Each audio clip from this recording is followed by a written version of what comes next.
for this mukbang, it's not so much the quantity of food, because really I have some sweet and tangy barbecue Doritos. I have some already opened bacon ranch Takis. I have 2 different kinds of taquitos, the corn flavored ones, and then the regular Americanized wrapped, along with some crackers I've never had. I've had them before, it's been a while, but they are vanilla flavored Lance crackers. And really, there's not so much food here. I'm really doing more, and plus I have my drinks, I have my vitamin water, and then my regular water. It's really more about understanding the feels, the flavors. I've gone to culinary school and everything. I know a little bit about flavoring and everything, and going through and testing out the different flavors, and maybe applying them to different foods and talking about that as well. So, first of all, the Takis. Videos, I don't know how long this video is going to be, really. Maybe not be too long, but because I need to, I want to do a mic video as well. So maybe roughly another 15-minute video, because I'm actually trying to get another mic video in to get more of the sound along with my eating and everything. So it's just this video will pay tribute really to the next video when I do the mic sounds. So because the mic sounds, I promise you, because I want to make sure if the next video that I do with my mic video, it'll have to be a live, because that's the only way I can do my videos with my mic. If that video doesn't make it to the assortment to my regular video, but instead the data and YouTube will push it to my history and I can't view it unless I type it in, then I at least have this. So that's what I've tried some of these other ones. I've tried the hot ones, but mainly a lot of the Takis. Besides maybe like the avocado kind. I should get an avocado kind if I do this again. The rest of them are really hot, to me at least, so, but that's just my flavor palette. Let's start. So,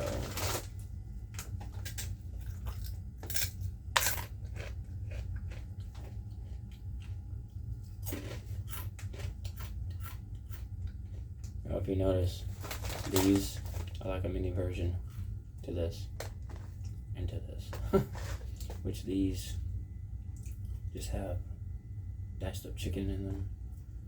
I don't really care for the corn ones, but they're okay. And these have beef inside.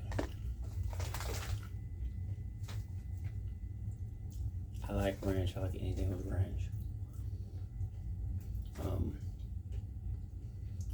Anything with ranch powder or whatever, especially going with croutons. I've actually eaten pretzels dipped in ranch. Liver palate with that, because it's not too overwhelming. It's just that right flavor component, to me. I mean, I know some people just eat pretzels with the Dijon mustard and cheese, but I've eaten it with ranch, and I think it just tastes just as good. But that's just my flavor palette. Another thing with ranch is anything with like pizza or whatever. I like to eat it with that. It's more like the subtle things, especially any type of pizza. It doesn't matter what it is. It could be ones with peppers, pepperoni, cheese. It could be a few other things. It could be anything. I've actually one of my old jobs I worked at, someone actually made this donut. I don't know, this might sound gross, but I actually liked it. It was they had infused like some peppers and stuff in this donut, because it wasn't a normal one. They deep fried it, and like a tempura batter with peppers and everything. So it was almost like a pizza donut in a way, flavoring and everything. It had onions and stuff in it, and they took it and cut it up, and they dipped it in ranch, ate it, and I thought it was gonna be nasty, but I tried it because it wasn't like your regular sugary donut. It didn't have any really sugar in it. It was just almost like it almost tasted like a pizza or chips or something, but it was deep fried in tempura batter when they tested some peppers and infused the peppers in the donut, pulled it out. tried some of it. And it wasn't bad, and they dipped it in ranch, and so they said when to try. I tried it, and it wasn't bad at all. So I guess there's a fundamental kind of different combinations of things you can really just do with tacos. So.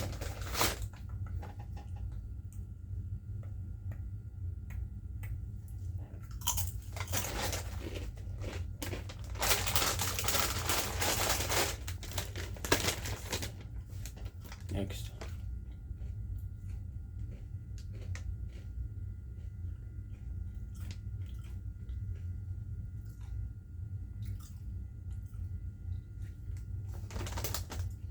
I kind of want to save the Dorito bag for my next video. No way. I'll go and open them.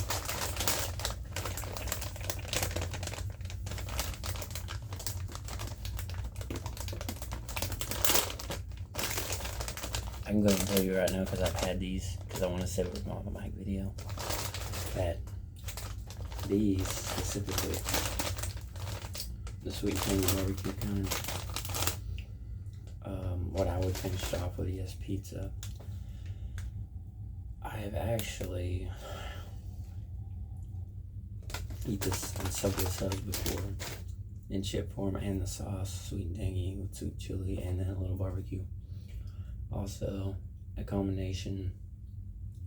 I do like it. I've had someone even crush these up and make wings, deep fried wings in these. Do something like this. And anything sweet and tangy barbecue-y is always good. You know, sandwiches, yes, pizza, subs.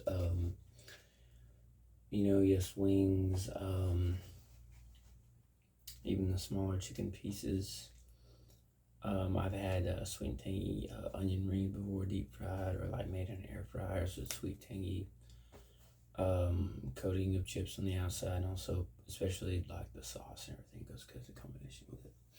And also,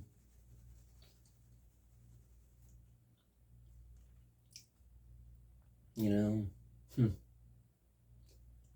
come to think about it, just goes good so many things, you know. Yeah.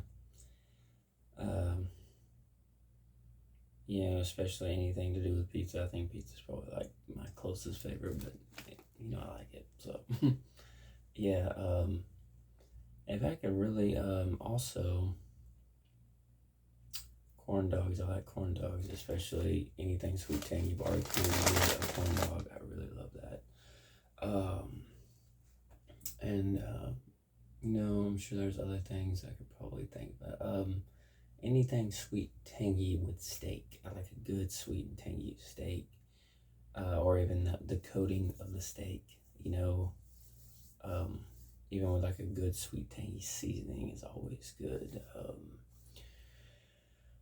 You know, fries, sweet, tangy fries is always good. Curly fries, and then yes, onion rings. You know, dang nabbit dog, I could just keep going on forever. But especially just the coating with these, the texture that, you know, especially, yeah, I named pretzels before, I named pretzels again, do the same thing. And possibly even a hamburger bun with a sweet, tangy seasoning or coating, or with the hamburger would be even better. I've eaten hamburgers with chips and stuff. It's still good. Texture wise, yeah, it's still good. So on and so forth. But I'm gonna have to unfortunately save that for my video because the bag opening. So yeah. I'm getting around, especially like with these. Save this last. Maybe I'll save it for my video, but this more.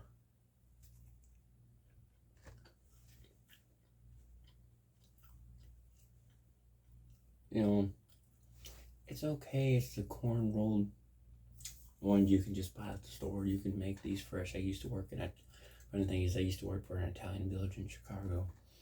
They would make these fresh every day.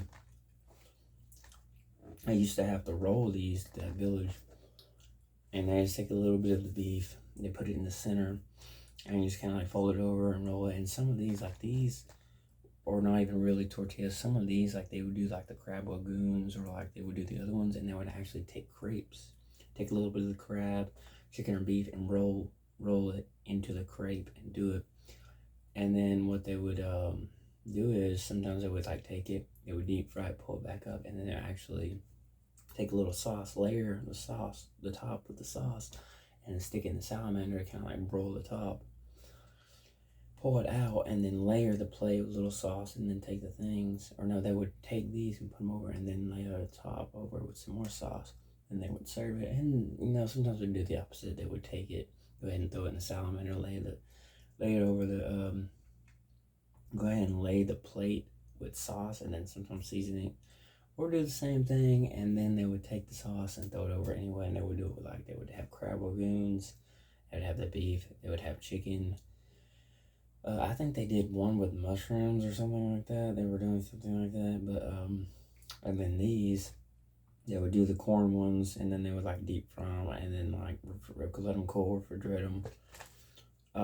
And then obviously, yeah, they would do the regular ones with chicken. And I can tell you the thing about that village was, if one little step of any of the food products was off, even one, it didn't matter what it was. The sous chef, they actually had 2 or 3 sous chefs, it seemed like, or they had 2 of them below the sous chef, and then they had the sous chef, and then they had the executive chef, and then on the next department they had the sous chef, and then they had the other chef. It was like and then they had the same one because it was 3 restaurants in one. It's called the Italian Village. It was in Chicago, and that place like really just opened my eyes to like so many things, like especially because that seemed like, even for that place, as old as it was, it didn't matter what hotels I worked at. It didn't matter even I went to any of the restaurant. That place, for some reason, it wasn't, because they moved me from the cleaner kitchen to the more dirty, and I was working around, and I think me and another person was the only ones that actually spoke real English. Everyone else was either Macedonian, or they were Spanish. They spoke in Spanish or something. And it was funny because I was always the one getting yelled at a lot, or somebody else was. And anytime I would just mess up just a little bit of something, it didn't matter what it was. They could, the sous chef, Saeed, was from Morocco. He would cuss you up and down. He didn't care to get in your face. They would always tell it was off. They could always tell if there was a label on it. They could always tell. It didn't matter if it's the smallest thing, they could tell it. And especially the chef and everything. So like, I was critiqued a lot, but at the same time I did learn a lot, especially about these guys and these. And they also, what it was is we made like a green substance. They used parsley. We cut up parsley, onion, and a couple other things, and we'd make like I don't know if I'd call it a pesto, but it was a green mix that they would also pair with these as well. And they paired it with something else, with mushrooms and stuff, but it was really cool. It was like a green mix of parsley, cilantro, and onion. It was almost like a wet mashed green paste, but they would blend together with food so well. When you tried it, it was out of this world. It was great, but it was really just one of those times in my life where it was just like a learning experience, you know, especially just, you think something like this, you know, a lot wouldn't go into it, but the way they made it, it seemed like it was so much in it, but the outcome, especially with the sauce over it, it was great. It was definitely great. So really just learning experience. So it was a great opportunity. So chicken, and I promise you, the real product is way better than these little. I pay like $6-7 or $5 something for a box of these. And the real stuff, instead of about this small, it's about like, so not this little bit, this little tiny thing, but it's about like this size. And then they'll pour the hot sauce. They'll make like a white sauce, a red sauce, or they'll make like a vodka sauce, a real authentic vodka sauce. And they actually take, when they're making the sauce, and throw vodka in the sauce and blend it up and season it a little bit, or throw some other stuff into it, and then they'll layer it over it. But yeah, and it is, when I say it's really good. I liked it. So taking these off, and the chicken, almost tastes like a little bit of the beefy side, but it's chicken flavor as well. So, and obviously chicken, I could pair it with, you know, a lot of different things can go into it. Obviously, with ground up chicken, you can have it with the rice. You could have it, you know, compared. I've even seen like mushrooms when they're made and cooked, and they'll actually put it in the soy sauce. Well, they'll bake up mushrooms, get them soft, and they'll dip it and blend it in with a soy sauce. But they'll do, instead of like chorizo stuffed mushrooms, they'll take ground up chicken. One of the chefs I work with, he would do this, and he would take up ground up chicken and put it in the mushrooms and do like a little seasoning, then herb over the top on it for finish it. After it was done, after he would bake it and ground up chicken. And then obviously he did some other ones with chorizo and stuff. You know, and obviously some other things, really getting to more umami flavors and everything. I've seen one of my favorite chefs, I did some kind of like thing where it was like he did something with fish, but it had something with the ground up chicken and with it, and it would do like these little tart shell things or something with it. But it would like go with fish or something like that. But it was very interesting. It was just like this little pie shell thing or something that they would serve. It was good at one of the hotels I worked at. So, but it was more. It was decent the way that they had put into it, but it was. I thought it was more umami. Had more of a savory flavor to it, but at the same time, my palate is different than others. Some people don't really take a liking to a lot of fish unless it's cooked a certain way, or even ground up chicken. Some people I've met won't eat anything ground up, not even Taco Bell or anything. They won't. It's just certain textures and stuff. But ground up chicken, even chili, you can pair it with chili, or I've made a healthier version of chili and did a little chicken, but I've also did ground up tofu with it to replace the beef into it and blended that in real good, because instead of the beef, you could have the healthier option of ground up tofu and blending that in with your chili. And I've also blended in with a little, it was like a chicken chili, and it had some ground up chicken with it, but still with the tofu instead of the ground beef. Healthier option. And you know, my list can obviously, you know, go on. These one now, but my video next. Now this.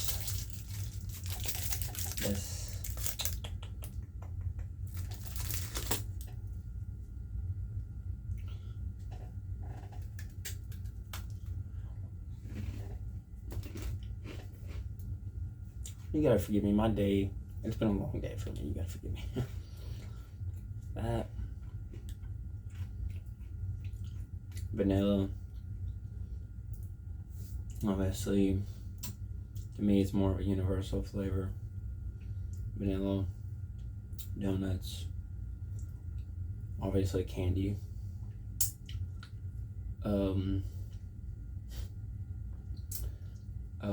You know, I've seen other things like they've done vanilla and fruit. Obviously, a creme anglaise for dessert. They do that. I've seen them do a little orange, and they take the whole vanilla bean and they cut the top off, and then they shave the inside and put it in the creme anglaise. After the sugar and cream's been heated, they'll put it in the bowl with the eggs, and then they'll hurry up, stir it over the ice and everything. They'll take the eggs are in the bowl, and then take the heavy cream, and I already put the vanilla sugar into it, blend it up, and then they pour it over the eggs to thicken it up a little bit. So, which I made that at one of the country clubs I used to work at. For dessert, they would use it for different things. And obviously, like things like cupcakes, vanilla to me, yeah, I've seen it done in certain things, but to me, it's more of a dessert type thing, unless they're putting in, like, I don't know why I've seen it even put in alcohol for all things. Like, why would you put vanilla in alcohol? Like, even if it's beer, I just don't get that concept, but it's okay. So anyway, and then I'm gonna finish this off with a little that, but this will conclude this video to my mic video next. So.